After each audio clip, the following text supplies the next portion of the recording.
Fala pessoal, já deixa seu like e se inscreve. Hoje vamos falar da PEC que pode acabar com a escala 6x1. Está dando o que falar em Brasília. Bora pro vídeo. Da votação da PEC que aprova o fim da escala 6x1 no Senado dependem primordialmente de um timing que é de uma pessoa só, o do presidente do Senado, Davi Alcolumbre.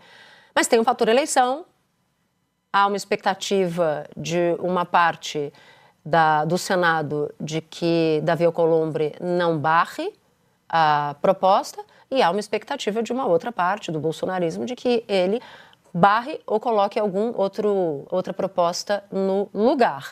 Eu estou chamando a Elisa Claveri aqui. Elisa, seja muito bem-vinda, para você me dizer a quantas anda isso. Todo mundo está falando por Davi Alcolumbre, né? Não, ele não vai deixar de colocar na pauta, não, ele vai pautar, não, ele não vai pautar outra proposta, vai pautar a proposta aprovada pela Câmara dos Deputados. Mas Davi Alcolumbre, às vezes, surpreende a turma até dos aliados dele. O que estão dizendo aí sobre Davi Alcolumbre e o fim da escala 6x1?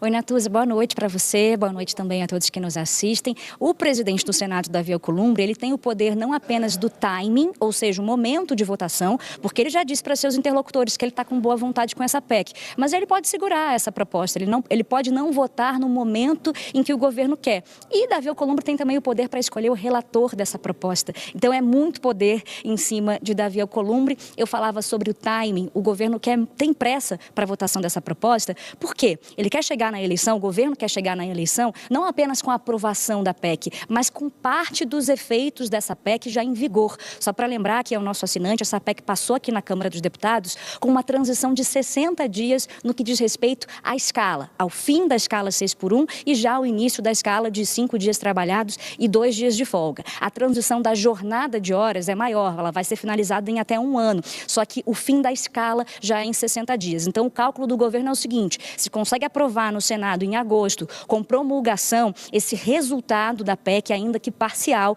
ele fica para outubro, pelo menos ali antes do segundo turno. Esse é o cálculo do governo. Só que os senadores também estão pressionados, porque, Natuza, não custa a gente lembrar, mais uma vez, 54 cadeiras do Senado estarão em disputa nesse ano. Então, muitos senadores estão pressionados, não apenas governistas, senadores da oposição. Você falava da PEC alternativa da oposição, do senador Rogério Marinho. Eu conversei com senadores signatários dessa PEC e eles disseram que no fim de semana eles foram muito criticados nas redes sociais por conta dessa PEC alternativa. Eles não estão com muita coragem de votar essa proposta. Mas para acelerar a PEC 6x1, uma alternativa pode ser a seguinte: nem passar pela Comissão de Constituição e Justiça e direto para o plenário, está sendo defendido por alguns senadores, a pensar uma proposta que já passou lá na Comissão de Constituição e Justiça. Então os cálculos são muitos para tentar avançar e é tudo que o governo quer, Natuza.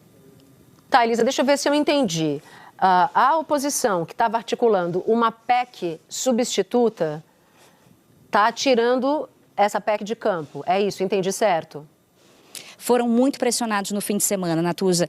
Ouvi de muitos senadores que estão tentando a reeleição, não é o caso do autor da PEC, que é o senador Rogério Marinho, mas muitos que foram signatários, eles entraram em listas ali das redes sociais e foram sim pressionados. A avaliação dos senadores que eu conversei, embora Davi Alcolumbre tenha despachado já essa PEC alternativa da oposição para a CCJ, é que ela não vai avançar, porque eles mesmos entenderam que isso não está sendo bem visto na população, pelo menos é essa a leitura de momento. E no fim de semana eles foram muito pressionados foram muito criticados nas redes sociais por conta dessa PEC alternativa. Entendido. Permanece então a dúvida de que lado o Davi Alcolumbre para que lado ele vai pender. Mas você deve ter ouvido também o que muitos senadores já dizem nos bastidores, de que essa PEC o Davi Alcolumbre teria dificuldade de barrar em razão da votação na Câmara dos Deputados e porque o próprio Hugo Mota, presidente da Câmara, tinha pedido para Davi Alcolumbre para passar, não é isso? Exatamente. Ele falou com o Hugo Mota logo depois da votação dessa PEC, ele fez uma promessa de que avançaria e ele tem a pressão de vários senadores. Então, muita gente diz, não tem como ele segurar. O que ele pode fazer é ditar o tempo dele, quando que essa PEC vai ser aprovada e quem que vai relatar essa PEC, né? Isso não está decidido ainda. Se vai ser um governista, se vai ser alguém da oposição, se vai ser alguém meio termo. Então, isso também está nas mãos de Davi Alcolumbre. Se vai ser até Rodrigo Pacheco, vai obrigar o governo a sentar com Rodrigo Pacheco depois daquele mal-estar em relação a Jorge Messias, Natuza. Pronto, você me dá gancho para minha próxima pergunta. Na semana passada, a gente foi para o fim de semana com a notícia de que Lula ia reenviar Jorge Messias. Como é que isso bateu aí? Natuza, eu conversei com interlocutores de Davi Alcolumbre, o que eles dizem? O cenário não mudou, e se mudou, foi até para pior. Então, a avaliação desse momento é que o clima continua ruim. Se o nome de Jorge Messias chega, existe a possibilidade de, mais uma vez, esse nome ser rejeitado. O que eu ouvi de um interlocutor de Davi Alcolumbre é o seguinte: para o Senado, a indicação do Messias já foi superada, ou seja, rejeição. E esse seria o mesmo cenário. Vários líderes partidários dizendo, se Davi Alcolumbre continuar com a ideia de rejeitar Jorge Messias, não há o que se fazer. Ele será, mais uma vez, rejeitado. Aliados de Jorge Messias preocupados também com esse momento. Aliás, o timing vai ditar tudo. Natuza, conversando com os senadores hoje, o que eles dizem? Se o presidente Lula, por exemplo, decide enviar agora, que o clima ainda está muito ruim com Davi Alcolumbre pode pautar logo, imediatamente, já para trazer uma rejeição nova. E se ele demorar para enviar esse nome de Jorge Messias, isso pode ficar para depois das eleições. E aí, dois cálculos políticos importantes. Primeiro, se o presidente Lula é reeleito, isso facilita, por óbvio, a aprovação de Jorge Messias, se isso ficar para depois das eleições. Mas Davi Alcolumbre vai ficar de olho também no resultado das cadeiras do Senado. Por quê? Ele próprio quer se reeleger presidente do Senado em fevereiro do próximo ano. Então, quantas cadeiras em outubro vão ser eleitas para senadores de direita? Qual vai ser essa renovação de senadores bolsonaristas, de senadores de direita? Então, a avaliação que eu ouvi no Senado é que Davi Alcolumbre vai ficar também de olho nesse cenário de resultado das cadeiras do Senado. E isso tudo vai ditar a possibilidade ou não de Jorge Messias ser aceito pelo Senado depois da rejeição que a gente viu, Natuza. Obrigada, Elisa. Bom, dois pontos aqui importantes. O primeiro, a reindicação, né? Vai indicar de novo o Jorge Messias, uma proposta que foi, uma indicação que foi derrotada por Davi Alcolumbre, foi ele que operou essa derrota, e a escala 6-1. Eu bati um papo hoje com uma pessoa que você está muito acostumada a ver aqui no jornal, no episódio O Assunto. Eu vou apontar aqui, para você ouvir, porque a gente ficou 30 minutos falando sobre o que vai acontecer no Senado com a escala 6-1. E uma das perguntas que eu fiz para essa pessoa foi: corre-se o risco de acontecer com a escala 6-1 o que aconteceu com o Messias? Como ela está presente, eu vou fazer essa mesma pergunta para ela, a minha parceira de jornal, Ana Flor. E aí, Ana Flor, eu até te perguntei no episódio, uma coisa é uma coisa, outra coisa é outra coisa. Como é que a gente junta a indicação de Messias, a reivindicação de Messias, com a proposta da escala 6-1? Davi Alcolumbre pode derrotar a escala 6-1 como fez com Jorge Messias, não? É um pouco mais difícil, exatamente porque tem uma pressão eleitoral que talvez não fique em cima dele, que não precisa se reeleger, mas fica em cima de outros senadores. E o calendário eleitoral importante para Alcolumbre é esse de fevereiro do ano que vem, quando ele tenta se reeleger, vai querer se reeleger presidente do Senado.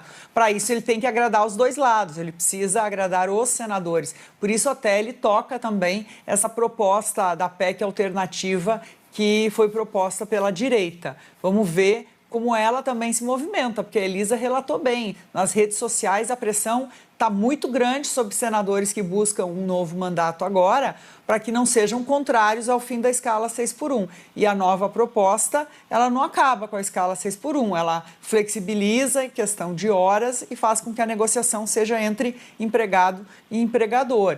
Então, para muita gente, não é a melhor solução para os trabalhadores, e isso até lá na Câmara é a visão. Agora, não ajudou o anúncio de Lula de que vai reenviar o nome de Messias, não ajudou para a discussão da escala 6-1, porque Alcolumbre pode sim embolar tudo.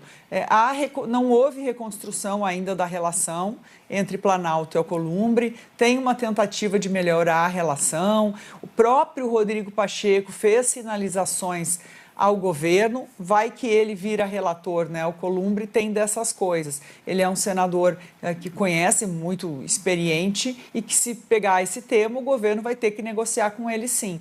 Então, Alcolumbre pode sim dar um troco, ou pode até jogar as duas questões, deixa o nome de Messias para depois e vamos agora discutir 6-1. Mas ele segue com muito poder, isso não mudou, e eu senti, falando com senadores até aliados do governo, como incômoda essa possibilidade e agora anúncio de Lula de que vai reenviar o nome de Messias, porque o que eles dizem é que a questão não assentou ainda, não houve essa recomposição e o foco do governo, importantíssimo, pensando na eleição de outubro, é aprovar 6x1. Então, tem um jogo aí. Lula radicaliza um pouco, Alcolumbre joga parado, mas no Senado a gente vai ter que ver como essas forças caminham. Alcolumbre, se quiser, embola sim o jogo do governo, mesmo atrapalhando aí alguma pressão popular em cima dos senadores. Eu achei muito esquisito o Lula fazer essa fala, porque no momento em que há uma expectativa grande sobre o que o Senado vai fazer com a proposta mais cara para o governo desse ano, que é o fim da escala 6x1.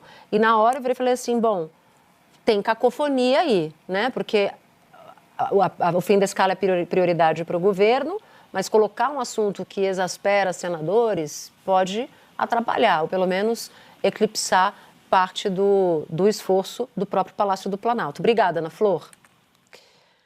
Vou falar agora de Donald Trump. O presidente americano indicou o deputado estadual da Flórida, Daniel Pérez, como novo embaixador dos Estados Unidos aqui no Brasil. O cargo estava vago desde o começo do ano passado e ainda precisa ser aprovado pelo Senado. De novo, né? Todos os caminhos da política recentemente estão levando para o Senado Federal. Semana passada foi a Câmara, mas agora é Senado. O novo embaixador afiliado ao Partido Republicano, Pérez,